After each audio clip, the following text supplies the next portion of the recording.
ನಾಯಕನಹಟ್ಟಿ ಪಂಚರಾಜ್ಯಗಳ ಪೈಕಿ ಪಶ್ಚಿಮ ಬಂಗಾಳ, ಅಸ್ಸಾಂ ಹಾಗೂ ಪುದುಚೇರಿಯಲ್ಲಿ ಬಿಜೆಪಿ ಐತಿಹಾಸಿಕ ಗೆಲುವು ಸಾಧಿಸಿದ ಹಿನ್ನೆಲೆಯಲ್ಲಿ ನಾಯಕನಹಟ್ಟಿಯಲ್ಲಿ ಪಟ್ಟಣದ ವಾಲ್ಮೀಕಿ ವೃತ್ತದಲ್ಲಿ ಬಿಜೆಪಿ ಮಂಡಲದಿಂದ ಪಟಾಕಿ ಸಿಡಿಸಿ ಸಿಹಿ ಹಂಚಿ ಸಂಭ್ರಮಿಸಿದರು. ರಾಜ್ಯದಲ್ಲಿಯೂ ಮುಂದಿನ ರಾಜ್ಯ ವಿಧಾನಸಭಾ ಚುನಾವಣೆಯಲ್ಲಿ ಬಿಜೆಪಿ ಅಧಿಕಾರಕ್ಕೆ ಬರುತ್ತದೆ ಎಂದು ಬಿಜೆಪಿ ಮಂಡಲ ಅಧ್ಯಕ್ಷ ಚನ್ನಗನಹಳ್ಳಿ ಮಲ್ಲೇಶ್ ಹೇಳಿದರು.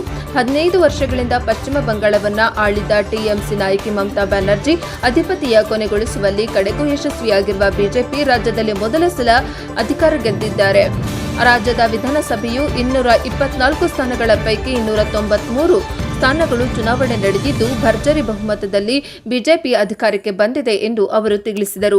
ನಿಕಟಪೂರ್ವ ಅಧ್ಯಕ್ಷ ರಾಮರೆಡ್ಡಿ ಮಾತನಾಡಿ, ರಾಜ್ಯದಲ್ಲಿ ಅಧಿಕಾರ ನಡೆಸುತ್ತಿರುವ ಕಾಂಗ್ರೆಸ್ ಸರ್ಕಾರ ತನ್ನ ಅಧಿಕಾರದ ದುರುಪಯೋಗ ಮಾಡಿಕೊಂಡು ದಾವಣಗೆರೆ ದಕ್ಷಿಣ ಮತ್ತು ಬಾಗಲಕೋಟೆ ಕ್ಷೇತ್ರದಲ್ಲಿ ಮತದಾರರಿಗೆ ಆಮಿಷ ನೀಡಿ ಗೆಲುವು ಸಾಧಿಸಿದೆ ಎಂದು ಆರೋಪಿಸಿದರು.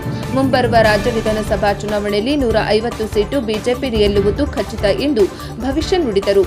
ಈ ಸಂದರ್ಭದಲ್ಲಿ ಉಪಸ್ಥಿತರಾದ ಬಿಜೆಪಿ ಪಕ್ಷದ ಕಾರ್ಯಕರ್ತರು ಇದ್ದರು. ವರದಿ ಹರೀಶ್ ನಾಯಕನಹಟ್ಟಿ, ಎನ್ಕೆಎಸ್ ಟಿವಿ 4. ವರದಿ ಹರೀಶ್ ನಾಯಕನಹಟ್ಟಿ, ಪ್ರಜಾಪವ ಟಿವಿ. ಕಾರ್ಯದರ್ಶಿಯಾದ ನಮ್ಮ ಗೋವಿಂದಪ್ಪನವರೇ ಮತ್ತು ನಮ್ಮ ಉಪಾಧ್ಯಕ್ಷರಾದಂಥ ನಮ್ಮ ಏಪ್ರಿಲಲ್ಲಿ ನಡೆದಂತಹ ಪಂಚರಾಜ್ಯ ಚುನಾವಣೆಯ ಇವತ್ತು 4ನೇ ತಾರೀಕು ಫಲಿತಾಂಶ ಹೊರಬಿದ್ದಿದೆ. ಅದರಲ್ಲಿ ನಮಗೇನು ಇವತ್ತು ಇಡೀ ದೇಶದಲ್ಲಿ ನಮಗೆ ಬಹಳ ಇಂಪಾರ್ಟೆಂಟ್ ಆದಂಥ ಒಂದು ಕ್ಷೇತ್ರ, ಈ ಒಂದು ರಾಜ್ಯ ಅಂದರೆ ಪಶ್ಚಿಮ ಬಂಗಾಳ ಮತ್ತು ಏನು ನಮ್ಮದು ಇವತ್ತು ತಮಿಳುನಾಡು, ಅಸ್ಸಾಮು, ಪುದುಚೇರಿ ಮತ್ತು ಕೇರಳ, ಇವೆಲ್ಲ ಪಂಚರಾಜ್ಯಗಳಲ್ಲಿ ಇವತ್ತು ನಾವು ಯಾವತ್ತೂ ಕೂಡ ನಮ್ಮ ಬಿಜೆಪಿ ಪಕ್ಷ ಏನು ಪಶ್ಚಿಮ ಬಂಗಾಳದಲ್ಲಿ ಬಂದಿಲ್ಲ. ಇವತ್ತು 200 ಗಡಿಯನ್ನು ದಾಟಿ ಇವತ್ತು ಪ್ರಚಂಡ ಬಹುಮತದೊಂದಿಗೆ ನಾವು ಅಧಿಕಾರವನ್ನು ತಾಂಡಿದ್ದೀವಿ. ಅಲ್ಲಿರುವಂತಹ ಒಂದು ಟಿಎಂಸಿ ಪಕ್ಷವನ್ನು ಇವತ್ತು ಧೂಳಿಪಟ ಮಾಡಿದೆ. ಯಾಕಂದ್ರೆ ಎಲ್ಲ ಅಲ್ಲಿ ಜನಗಳ ಅವರ ನೋವು ಇವತ್ತು ಹೊರಗಾಕಿ ಆ ನೋವು ಇವತ್ತು ಏನೋ ಇವತ್ತು ಮುಖ್ಯಮಂತ್ರಿ ಆಗಿದ್ರಲ್ಲ ಮಮತಾ ಬ್ಯಾನರ್ಜಿ ಗೊತ್ತಾಗದಂತ ಒಂದು ಪರಿಸ್ಥಿತಿ ಆಗಿದೆ. ನಾವು ಪ್ರಚಂಡ ಬಹುಮತವನ್ನು ಗಳಿಸಿದೀವಿ. ಪುದುಚೇರಿ ಕೂಡ ನಾವು ಬಹುಮತ ತಾಂಡಿದೀವಿ. ಇವತ್ತು ತಮಿಳುನಾಡಿನಲ್ಲಿ ಡಿಎಂಕೆ ದಿಕ್ಕಾಪಾಲಾಗಿದೆ. ಇವತ್ತು ಎಲ್ಲ ಕೂಡ ಬೇರೆ ಬೇರೆ ನಮ್ಮ ಎನ್ಡಿಎ ಪಕ್ಷಗಳು ಸೇರಿ ಇವತ್ತು ಅಲ್ಲಿ ಕೂಡ ನಮ್ಮ ಸರ್ಕಾರ ರಚನೆ ಮಾಡ್ತಾ ಇದೀವಿ. ಇದಕ್ಕಾಗಿ ನಮ್ಮ ದೇಶದ ಪ್ರಧಾನಮಂತ್ರಿಗಳಾದಂಥ ನರೇಂದ್ರ ಮೋದಿ ಅವರು ಮತ್ತು ಅಮಿತ್ ಶಾ ಅವರವರು ರಾತ್ರಿ ಹಗಲರದಾಗೆ ಪಕ್ಷ ಸಂಘಟನೆ ಮಾಡಿ ಆ ಪಕ್ಷ ಗೆಲುವಿಗಾಗಿ ಅವರು ಏನು ಶ್ರಮಿಸಿ ಇವತ್ತು ಗೆಲುವನ್ನು ತಂದುಕೊಟ್ಟಂತ ಪುಣ್ಯಾತ್ಮರವರಿಗೆ ವಿಜಯೋತ್ಸವವಾಗಿ ಅವು ದೇವರು ಆಯುಷ್ಯರಿಗೆ ಕೊಡಲಿ.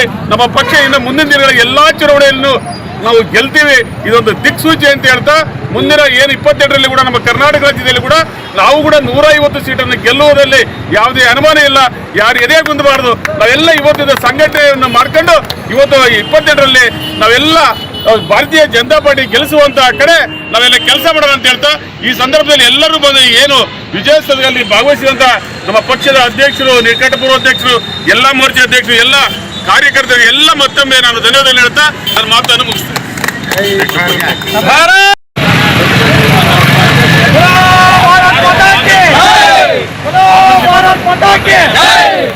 ಪಂಚರಾಜ್ಯ ಚುನಾವಣಾ ಪ್ರಯುಕ್ತ ಇದೇನು ಇವತ್ತು ಪಶ್ಚಿಮ ಬಂಗಾಳ ಮತ್ತು ನೆರೆ ರಾಜ್ಯಗಳಲ್ಲಿ ಬಿಜೆಪಿ ವಿಜಯೋತ್ಸವ ಆಚರಣೆ ಸಂದರ್ಭದಲ್ಲಿ ಈ ದಿನ ವಿಜಯೋತ್ಸವವನ್ನು ಕುರಿತು ನಿಮ್ಮೆಲ್ಲ ನೆಚ್ಚಿನ ನಾಯಕರಾಗಿರ್ತಕ್ಕಂಥ ನಿಕಟಪೂರ್ವ ಅಧ್ಯಕ್ಷರಾಗಿರ್ತಕ್ಕಂಥ ಮಾನ್ಯ MIT ಸ್ವಾಮಿಯವರು ಒಂದೆರಡು ಮಾತಾಡಬೇಕಂತ ತಮ್ಮಲ್ಲಿ ಕೋರ್ತಾ ಇದ್ದೀವಿ. ಭಾರತ್ ಮಾತಾ ಕಿ ಜೈ, ಭಾರತ್ ಮಾತಾ ಕಿ ಜೈ. ಪಶ್ಚಿಮ ಬಂಗಾಳದಲ್ಲಿ ವಿಜಯ ಬಾರಿಸಿದ ಬಿಜೆಪಿಗೆ, ಭಾರತೀಯ ಜನತಾ ಪಾರ್ಟಿಗೆ, ಪಂಚರಾಜ್ಯಗಳಲ್ಲಿ 3 ರಾಜ್ಯಗಳನ್ನು ಬಿಜೆಪಿ ಮೆಡಲ್ಗೆ ಮೋದಿ ಅವರಿಗೆ ಭಾರತ್ ಮಾತಾ ಕಿ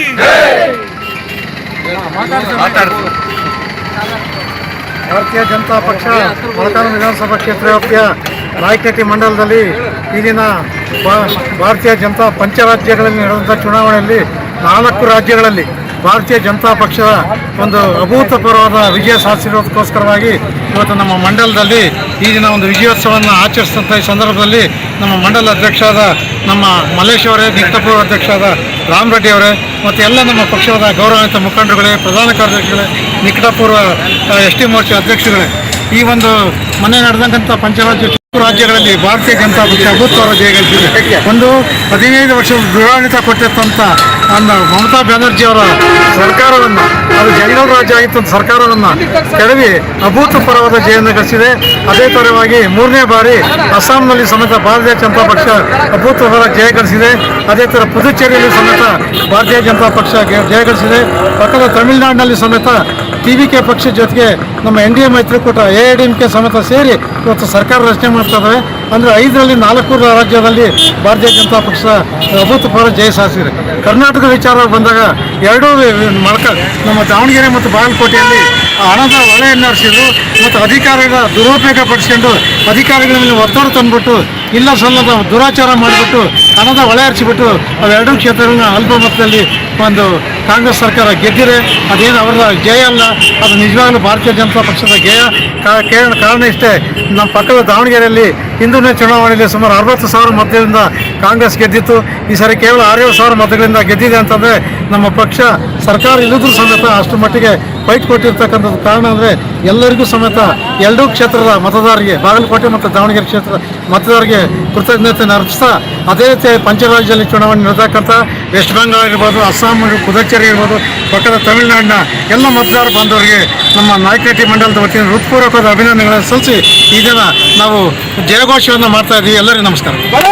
ಆಚರಣೆಯನ್ನ ಇಡೀ ದೇಶದಲ್ಲಿ ಆಚರಿಸ್ತಾ ಇದ್ದೆ. ಯಾಕಂತಂದ್ರೆ ಈ ಹಿಂದೆ ನಡೆದ ಪಂಚರಾಜ್ಯದ ಚುನಾವಣೆಗಳಲ್ಲಿ 3 ರಾಜ್ಯಗಳನ್ನು ನಮ್ಮವಾಗಿ ಗೆದ್ದಿದ್ದೀವಿ.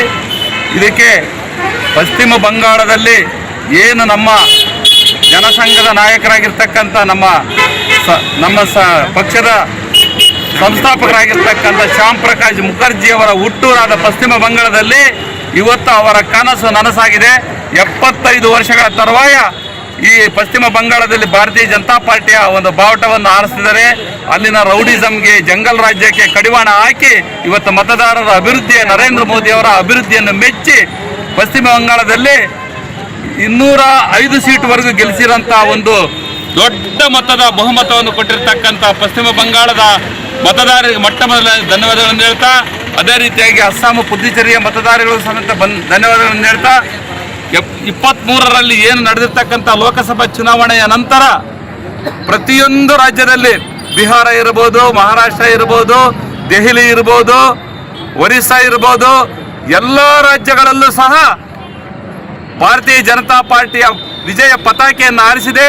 ಮುಂದಿನ 28ರ ಚುನಾವಣೆಯಲ್ಲಿ ಕರ್ನಾಟಕದಲ್ಲಿ ಸಹ ನಮ್ಮ ಅಧ್ಯಕ್ಷರು ಹೇಳಿದಂಗೆ 150 ಸೀಟಿಗೆ ಕಡಿಮೆ ಇಲ್ಲದೆ ನಮ್ಮ ಭಾರತೀಯ ಜನತಾ ಪಾರ್ಟಿ ಸ್ಪಷ್ಟ ಬಹುಮತದೊಂದಿಗೆ ಗೆದ್ದು ಈ ದೇಶದ, ಈ ರಾಜ್ಯದ ಚುಕ್ಕಾಣಿಯನ್ನು ಹಿಡಿದು ಬಡವರ, ದೀನದಲಿತರ, ಕೂಲಿ ಕಾರ್ಮಿಕರ, ಎಲ್ಲ ದಲಿತ ಜನರ, ಎಲ್ಲ ಜನರ ಒಂದು ಆಶಯಗಳನ್ನು, ಆಶೋತ್ತರಗಳನ್ನು ಈಡೇರಿಸುವಲ್ಲಿ ನಮ್ಮ ಭಾರತೀಯ ಜನತಾ ಪಾರ್ಟಿಯ ನರೇಂದ್ರ ಮೋದಿಜಿ ಅವರ ಈಡೇರಿಸ್ತಾರಂತ ಒಂದು ಭರವಸೆ ಮೇಲೆ ಎಲ್ಲ ಮತದಾರರು ಭಾರತೀಯ ಜನತಾ ಪಾರ್ಟಿ ಒಲವು ಪಡೆದಿದ್ದಾರೆ.